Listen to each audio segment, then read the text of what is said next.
আসসালামু আলাইকুম সকলকে। সকলে কেমন আছেন? আশা করি সকলে খুব ভালো আছেন। আজকে আরেকটি নতুন তালের রেসিপি নিয়ে হাজির হলাম। এই রেসিপিটাও আগে আপনারা কোনোদিন ট্রাই করে থাকলে অতি অবশ্যই জানাবেন, কারণ এইটা আমার একটি সিক্রেট রেসিপি। তো চলুন ফটাফট দেখি এই রেসিপিটা কীভাবে বানানো যায়। আর ভিডিওটি শেষ পর্যন্ত দেখার অনুরোধ রইল। আর আপনারা যদি নতুন দেখে থাকেন ভিডিওটি, অতি অবশ্যই আমার চ্যানেলটা সাবস্ক্রাইব করে দেবেন। তো চলুন ভিডিওটা দেখে নিই। তো প্রথমে আমরা বানাবো নারকেলের পুর।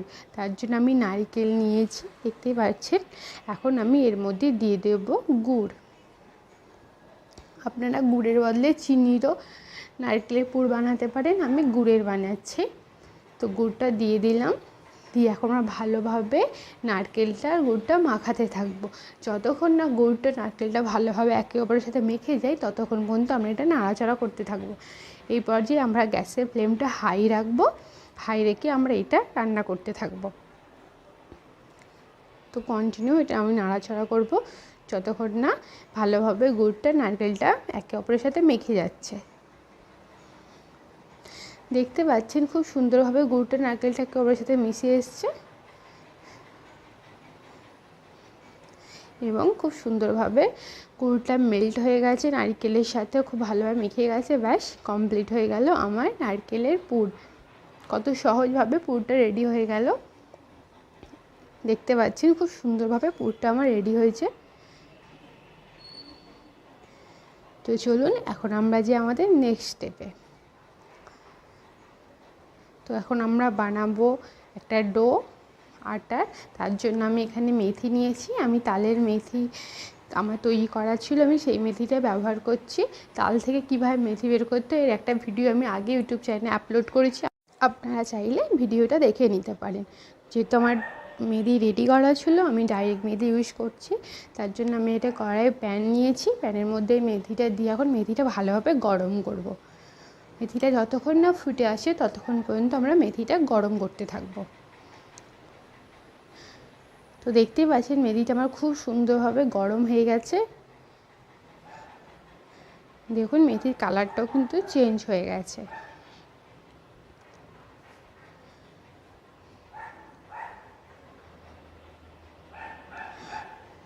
দেখতে পাচ্ছেন খুব সুন্দরভাবে মেথিটা আমার ফুটেছে। এখন আমি এর মধ্যে দিয়ে দেব চালের আটা। তো আমার আটা দেওয়া হয়ে গেছে, এখন আমি এটা ধীরে ধীরে মাখাতে থাকবো। আপনাদের আটা বেশি হয়ে গেলেও অসুবিধা হবে না, সেটা কেন আমি পরে পর্যায়ে বলে দিচ্ছি। তো আমি পুরোপুরিভাবে এটা মাখাতে থাকবো। আমি মেথিটা আটাটা ধীরে ধীরে মাখিয়ে নেব। তো দেখতে পাচ্ছেন মেথি আর আটা একসাথে মেখে গেছে, দেখতে পাচ্ছেন।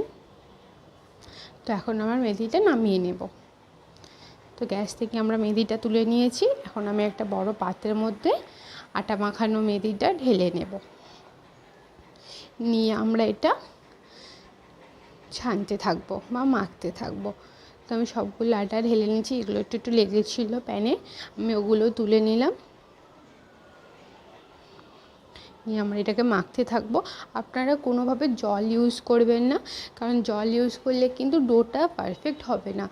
তো যেহেতু আমাদের আটা একটু বেশি হয়েছে আমাদের মনে হচ্ছে, তাই আমরা এখানে একটু আমাদের কাঁচা মেথি ব্যবহার করতে পারি। তো আমার যেহেতু আটাটা এখানে একটু বেশি আছে, আমরা এখানে একটু মেথি ব্যবহার করব। আপনাদেরও যদি আটা যদি মনে হয় ঝরঝরে বেশি, আপনারাও মেথি ব্যবহার করবেন, জল কিন্তু দেবে না। তো আমি মেথি ব্যবহার করলাম, দেখতে পেলে যে আমি ভালো করে এটা আর মাখতে থাকবো যতক্ষণ না এই দিকটা ডোয়ে পরিণত হয়। দেখতেই পাচ্ছেন আটার কালারটাও চেঞ্জ হয়ে গেছে এবং আস্তে আস্তে একটু ডোয়ে পরিণত হচ্ছে।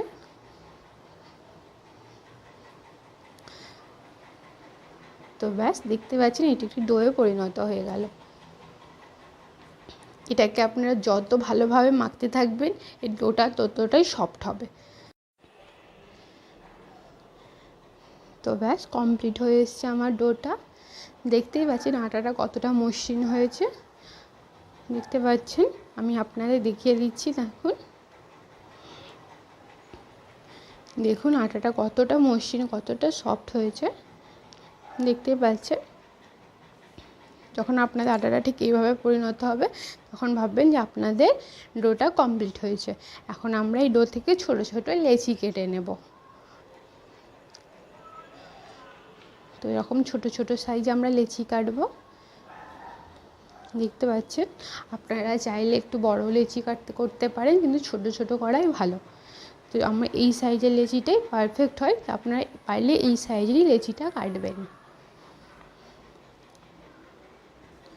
তো ব্যাস কমপ্লিট হয়ে গেল আমার সব লেচি কাটা, দেখতে পাচ্ছেন। এখন আমরা আমাদের নেক্সট পর্যায়ে চলে যাব। তো সেটার জন্য প্রথম আমরা একটা হাতের মধ্যে লেচি নিয়ে হাতের মধ্যে এরকম ঘুরে রাউন্ড করে নেব। তারপরে দুটো হাতের মাধ্যমে দুটো আঙুল উপরে দুটো আঙুল নিচে রেখে আমরা ধীরে ধীরে ধার থেকে প্রেস করতে থাকবো, যাতে এটি একটি গোল বাটিতে পরিণত হয়। তো এইভাবে ধীরে ধীরে প্রেস করতে হবে, ধার থেকে প্রেস করে আমরা মিডল পর্যায়ে পৌঁছাবো, তাহলে একটা পারফেক্ট বাটির মতো তৈরি হবে। দেখুন কিভাবে বাটিটা তৈরি করছি আমরা। দেখুন কত সুন্দর একটি বাটিতে পরিণত হলো। এখন আমি এর মধ্যে দিয়ে দেবো নারকেলের পুরটা। তো নারকেলের পুর দেওয়া হয়ে গেছে, এখন আমরা এটা সিঙ্গারা শেপ দেবো। তো কীভাবে আমি সিঙ্গারা শেপটা দিচ্ছি দেখিয়ে নিই। প্রথমে অর্ধেকটা এইভাবে মুড়তে হবে, তারপর বাকি অর্ধেকটা ঠিক এইভাবে ভাঁজ করে নিয়ে মুড়ে নিতে হবে। দেখুন তৈরি হয়ে গেল একটা পারফেক্ট সিঙ্গারা স্টাইল। কত ইজিভাবে আমাদের সিঙ্গারাটা রেডি হয়ে গেল, দেখতে পাচ্ছেন কত সহজ হয় সিঙ্গারা তৈরি করাটা। এখন আমি সিঙ্গারার যে বারবার সাইডগুলো আছে ওগুলো আমি মুড়ে দেবো, যাতে কোনোভাবে সিঙ্গারার মুখটা না খুলে যায়। আপনারা চাইলে না মুড়তে পারেন, যদি মুড়তে চাই ঠিক এইভাবে দুটো আঙুলের মাধ্যমে মুড়ে দেবেন। মুড়ে দেওয়াটাই ভালো, আর মুড়ে দিলে কোনোভাবে মুখটা খোলার সম্ভাবনা রইল না। আমি সিঙ্গারা মুখগুলো মুড়ে দিব।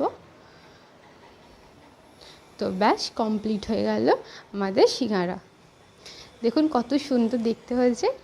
আমি আর একটা আপনাদের মুখ মোড়া বা সিঙ্গারা তৈরি করা দেখিয়ে দিচ্ছি। দেখুন পুরটাকে নেবেন, নিয়ে ঠিক বাটির মধ্যে দেবেন, দিয়ে অর্ধেকটা প্রথমে মুড়বেন।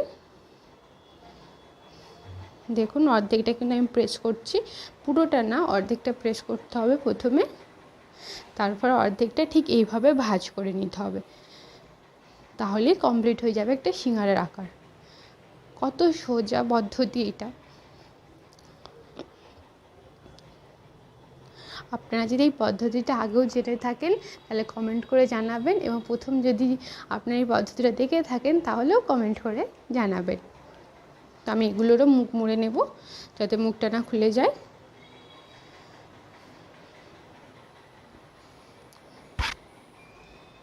তো ব্যাস কমপ্লিট হয়ে গেল আমার আরেকটি সিঙ্গারা। আমি দেখিয়ে দিচ্ছি, দেখুন কত সুন্দর আকার হয়েছে এটার। তো ব্যাস এভাবে সবগুলো সিঙ্গারা আমার কমপ্লিট করে নেব। তো ব্যাস সবগুলো সিঙ্গারা কমপ্লিট হয়ে গেছে, দেখতে পাচ্ছেন।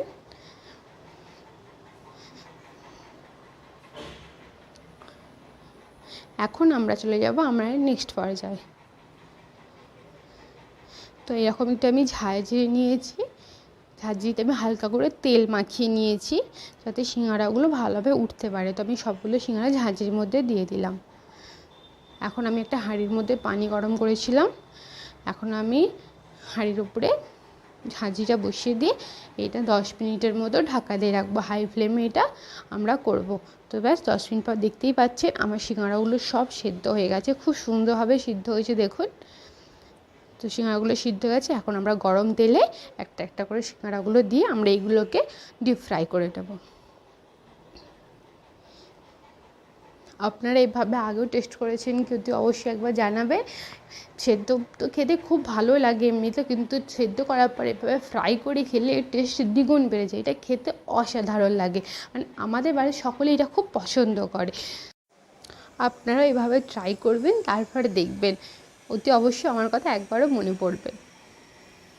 তো ব্যাস ফ্রাই আমার হয়ে গেছে, দেখতেই পাচ্ছেন খুব সুন্দর একটা ফ্রাইয়ের কালার চলে এসেছে, দেখতে পাচ্ছেন। এখন আমরা এটা তুলে নেব। দেখুন তো আমি একটা একটা করে তুলে নেব।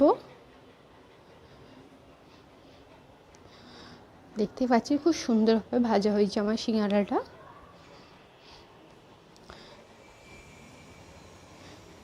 তো ব্যাস কমপ্লিট হয়ে গেল আমার তালের ফ্রাই সিঙ্গারা। দেখলে কত সহজ একটি রেসিপি এটা। তো ভিডিওটা আপনাদের কেমন লাগলো অতি অবশ্যই জানাবেন এবং লাইক এবং সাবস্ক্রাইব করতে ভুলবেন না। আর হ্যাঁ, যদি আপনারা ফ্রাই নাও খেতে চান তাহলে আপনারা সেদ্ধটাও খেতে পারেন, ওটাও খেতেও খুব মজার হয়। তো চলুন দেখা হবে পরের ভিডিওতে। টাটা, ভালো থাকবেন।